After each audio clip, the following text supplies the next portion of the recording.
UP में विधानसभा चुनाव में प्रचंड बहुमत के साथ बीजेपी की सत्ता में वापसी होने के बाद अब बीजेपी की नजर विधान परिषद के चुनाव पर है।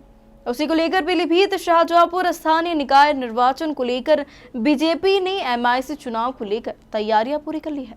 वहीं दूसरी ओर सपा को विधानसभा चुनाव में करारी हार मिलने के बाद भी विधान परिषद चुनाव जीतने का दावा कर रही है। आपको बता दें कि 9 अप्रैल को होने वाले विधान परिषद के चुनाव को लेकर 2022 के विधानसभा चुनाव में प्रचंड बहुमत के साथ सत्ता बनाने वाली बीजेपी की नजर अब विधान परिषद चुनाव पर भी है। यूं तो पीलीभीत में 2016 में एमएलसी सीट पर समाजवादी पार्टी ने अपना परचम लहराया था, लेकिन 2022 में बीजेपी सत्ता की पुनः वापसी होने के बाद अब की बार शाहजहांपुर पीलीभीत अमेठी सीट पर भारतीय जनता पार्टी जीत का परचम लहराने के लिए पूरी तरीके से तैयार है। वहीं विधानसभा चुनाव में समाजवादी पार्टी को मिली करारी हार के बाद अब विधान परिषद चुनाव पर सपा ताकत दिखाने में जुटी है।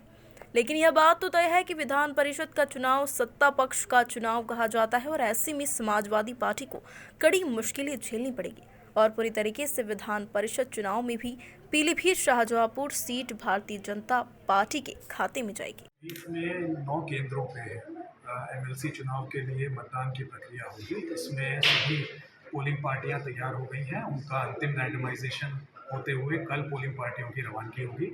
आज पुलिस ब्रीफिंग अंतिम रूप से करी जाएगी। सभी केंद्रों पे पुलिस मौजूद रहेगी। स्टैटिक मजिस्ट्रेट सभी केंद्रों पे लगाए गए हैं। पूर्ण वीडियोग्राफी की व्यवस्था करी गई है। सभी पोलिंग पार्टी के सदस्यों की 2 बार ट्रेनिंग हो चुकी है और उनको जितने भी इसमें दिशा निर्देश हैं उससे अवगत करा दिया गया है।